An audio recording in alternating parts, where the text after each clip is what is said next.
RTC డ్రైవర్లపై depot manager కక్ష సాధింపు చర్యలకు పాల్పడుతున్నారని డ్రైవర్లు ఆవేదన వ్యక్తం చేస్తున్నారు. బ్రీత్ అనలైజర్ మిషన్ సరిగ్గా పనిచేయకపోవడంతో మద్యం సేవించినట్లు తప్పుడుగా చూపిస్తుందంటున్నారు.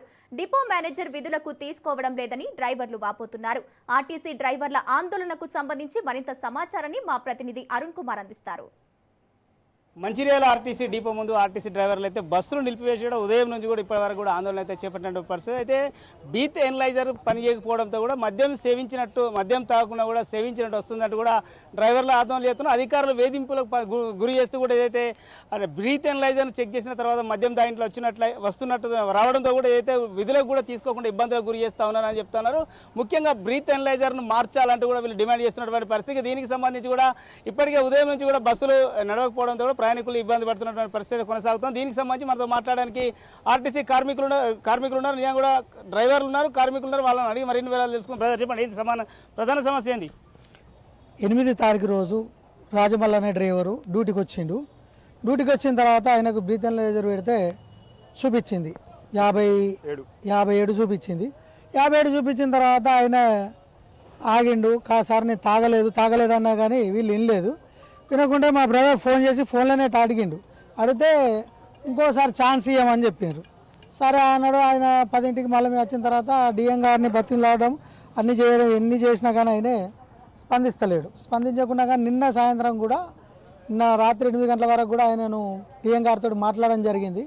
అయినా కానీ ఆయన నేను సస్పెండ్ చేసుడే అది ఇది అని చెప్పి అంటా ఉన్నాడు తప్ప మరి దానికి ఏదైనా పరిష్కారం అనేది ఆలోచించకుండా సరే ఇవాళ నీకు తాగింది వచ్చింది అని అనుకుందాం. వచ్చినప్పుడు ఆ రోజు డ్యూటీ పోకుండా తెల్లారి పంపించు కదా, పంపించేది. ఇప్పుడు ఆ రోజు పోతే నష్టం జరుగుతుంది, తెల్లారి పోతే ఏం కాదు కదా, అప్పటికి మనిషి కంట్రోల్లోకి వస్తాడు. కానీ అలాంటిది ఏం జరగకుండా ఆయన నాపి ఇప్పటికి 2 రోజులు 3 రోజు ఇవాళకి 3వ రోజు సతాయిస్తూ ఉన్నాడు. దానికి తోడు నిన్న 9వ రోజు ఇంకొక డ్రైవర్ కూడా వచ్చింది. ఆయనకు 73 వచ్చింది. 73 వచ్చిన డ్రైవర్నేమో డ్యూటీకి పంపించిండు. 56 వచ్చిన డ్రైవర్ను ఆపి ఇవాళ మేనేజ్మెంటు గేమ్ ఆడుతూ ఉన్నది. బ్రదర్ ఏంది అసలు వాస్తవం కూడా బ్రీత్ అనలైజర్ సరిగా పనిచేయడం లేదంటున్నారు. గతంలోనే మరి ఏదో డిఎం దృష్టికి తీసుకెళ్తే ఆయన ఎట్లా స్పందిస్తూ ఉన్నారు? నిజంగా ఇలా ఒకవేళ ఇట్లా మీరు అంటే ఎన్ని రోజులు ఒకవేళ ఆ సమస్య పరిష్కారం కాకపోతే ఇంట్లో కొనసాగే అవకాశం ఉన్నదా? 8వ తేదీ రోజు పొద్దున 7 గంటల టైంలో ఆ డ్రైవర్ డ్యూటీకని రిపోర్ట్ చేయడం జరిగింది. రాయమల్ అనే డ్రైవర్. ఆయనకు రాగానే ప్రతి డ్రైవర్కు టెస్ట్ చేస్తారు. ఆయనకు పెడితే 57% వచ్చింది బ్రీత్ అనలైజర్. చూపించినాక వీళ్ళకు ఫోన్ చేసి కన్వీనియన్స్ అడిగితే అట్లుండదు బాబు, 57% వచ్చింది, నువ్వు పక్కకు ఉండాలి అని చెప్పేసి పక్క కట్టారు. ఎంత బతిలాడినా ఏదైనా ఆరే సార్ 2వ ఛాన్స్ ఇవ్వను సార్, లేదా పోలీస్ స్టేషన్ పోయి ఊపిస్తాను సార్ అనగానే వీళ్ళు వినలేదు. వినకుండా ఏం చేసినట్టే డ్యూటీ చేసి పక్క కట్టారు. పక్క కట్టినాక మళ్ళీ 9వ రోజు నైట్ 23 అవర్స్ ఆ టైంలో ఇంకొక డ్రైవర్ పెట్టగానే 73% వచ్చింది ఇదే మిషన్తో. ఆయన కూడా నేను తాగలే మొర్రో ఇది మిషన్ ప్రాబ్లం ఉందని మేము ఎంత చెప్పినా వినిపించుకోవట్లేదు. మళ్ళీ ఆయనకు 2వసారి చెకింగ్ కొరకు అనుమతి ఇచ్చిండు. ఆయన అప్పుడే 5 నిమిషాలకు చెకింగ్ చేస్తే ఆయనకు మళ్ళీ 0 వచ్చింది. చూడండి సార్ మిషన్ ప్రాబ్లం ఉన్నది అని చెప్పి ఈ 8 నాడు ఒక్కతనికి వచ్చింది 57, ఈ 9 నాడు 73% వచ్చింది. మళ్ళీ వెంటనే పెడితే 0s వచ్చినాయి. ఆయన కూడా ఆయనను పంపించేసారు. అంటే ఈ లైన్ మీద ఇష్యూ అవుతుందని పంపించేసాను. సరే పంపించినావు, నీ మిషన్ ప్రాబ్లం నీకు అర్థమవుతుంది, ఎందుకంటే 5 నిమిషాల లోపల 0 వచ్చింది. సరే ఇంకెక్కువ టైం అయితే ఆయన 0 రావద్దు, 50% 60% చూపించాలి కదా, అట్లా కాకుండా 0s వచ్చినాక లైన్ మీద పంపించేశారు. మేము అదే ఆయన గురించి పొద్దున పూట అడిగితే ఆయన ఇవ్వలేదు.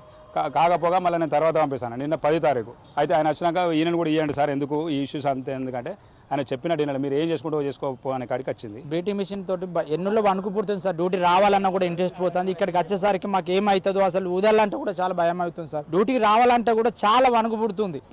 ఇప్పుడు పోలీసులు మాత్రం అతన్ని తీసుకుపోయిర్రు. ఆయన చాలా కొత్త ప్రెస్టేషన్లు ఉన్నాయి. ఆయన ఏమైనా తాగి చనిపోయిందని అనుకో వీళ్ళకి ఆ ఆఫీసర్లకే పైన ఉన్నది ఉంటుంది సార్. అదైతే ఖచ్చితంగా నేను చెప్పగలుగుతాను. కక్ష సాధింపు చర్యలకు పాల్పడుతున్నది డ్రైవర్లు ఆవేదన వ్యక్తం. ఇప్పటికైనా కూడా ఖచ్చితంగా ఆ బ్రీత్ అనలైజర్ మార్చాలి. ఎవరైతే ఇంతకుముందు కూడా డ్రైవర్లను ఇబ్బందులకు గురి చేస్తాం వాళ్ళందరితో కూడా పిలిచి చర్చలు జరిపి యథావిధిగా చర్చలు జరిపి వాళ్ళందరినీ కూడా విధిలోకి తీసుకోవాలి. లేదంటే కూడా ఖచ్చితంగా ఈ సమ్మెను ఏదైతే ఈ బంద్ను కూడా పూర్తిగా కూడా వాళ్ళకి న్యాయం జరిగే వారు కూడా కొనసాగిస్తామని అయితే ఆర్టీసీ డ్రైవర్లు అయితే యజమాన్యాన్ని అయితే హెచ్చరిస్తున్నటువంటి పరిస్థితి. Camera person Srinivas, Arun Kumar, Raj news, Mancherial జిల్లా.